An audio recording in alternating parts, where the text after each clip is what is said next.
Sir हर हर महादेव। काशी वालों को हर हर महादेव से दिन शुरू होता है। हाँ। सर मैं आज आपसे मिलके बहुत खुश हूँ सर। सर मैं कृषि विज्ञान संस्थान में पौधे की रोगों के ऊपर मेरा विशेष शोध है और उसमें मेरा एक सबसे बड़ा प्रयास ये है कि जो हम लोग सस्टेनेबल एग्रीकल्चर की बात करते हैं वो जमीनी स्तर पे अभी वो उतरे नहीं हैं पूरा चीज़। मेरा इसलिए प्रयास ये है कि हम किसानों को ऐसे टेक्निक को हाथ पकड़ाए जो आसान हो और उसकी अभूतपूर्व परिणाम खेतों में दिखे।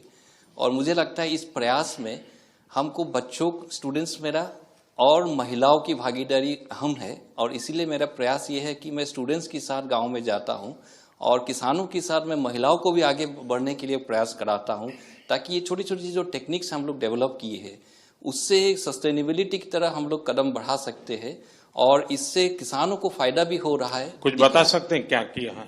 सर हम लोगों ने बीज शोधन की टेक्निक को परफेक्ट किया है। हमने कुछ लोकल माइक्रोब्स को आइडेंटिफाई किए हैं। उससे जब हम बीज को शोधन करते हैं तो जब रूट्स आते हैं सर वो पहले से ही वही विकसित रूट जड़ बनते हैं और उससे वो पौधा बहुत स्वस्थ बनते हैं और उस पौधे में सर की बीमारियां कम लगती है क्योंकि जड़ इतने मजबूत हो जाते हैं। पौधे को वो एक अंदर से एक ताकत देते हैं कीट और बीमारियों से लड़ने के लिए। तो ये परिणाम लैब में करने वाला काम बता रहे हैं जी। लैंड पर कैसे करते हैं? लैब टू लैंड जब आप कह रहे हैं आप खुद जा रहे हैं किसानों के पास जी सर, वो कैसे इसको करते हैं और वो कैसे शुरू करते हैं?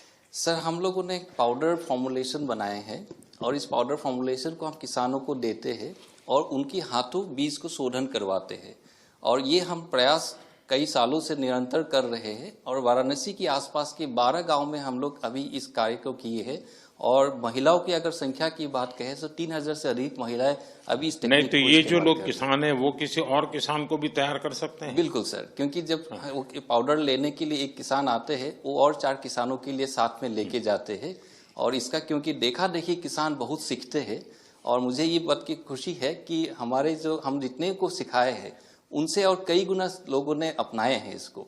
अधिक पूरा संख्या मेरे पास ज्यादातर किस फसल पे प्रभाव हुआ और किस फसल? सब्जी और गेहूं पे। सब्जी और गेहूं जी sir.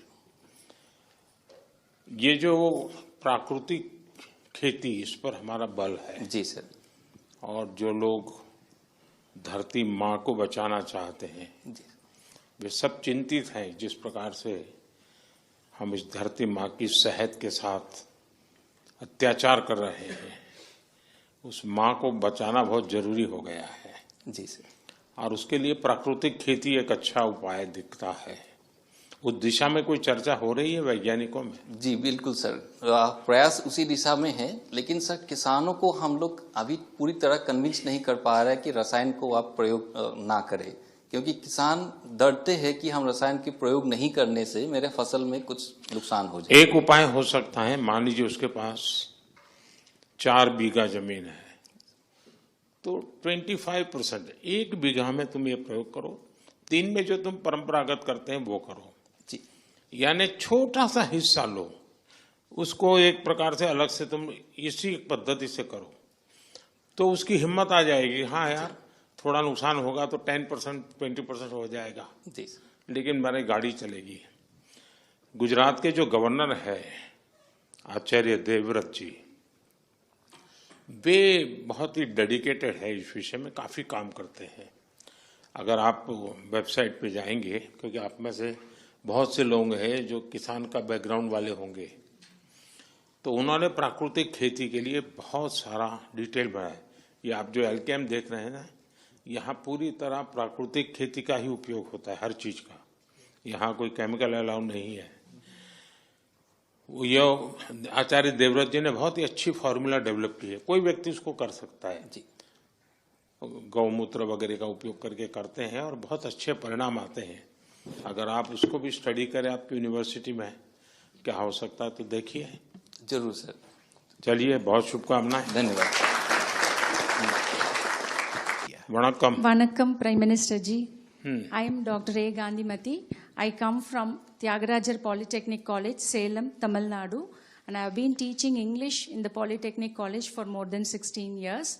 most of my polytechnic students hail from rural background. They come from Tamil medium schools. So they find it difficult to speak, at least open their mouth in English. नहीं, लेकिन हम लोगों को ये भ्रम है, शायद सब लोगों के ही होगा, कि भाई यानी तमिलनाडु मतलब सबको अंग्रेजी आती है.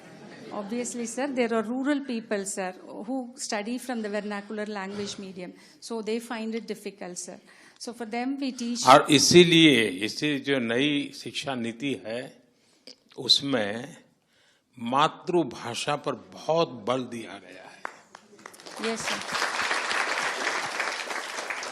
So we are teaching English language, sir, and as per NEP 2020, as it lays on 3 languages, now we have, and in mother tongue learning, we have now introduced as an autonomous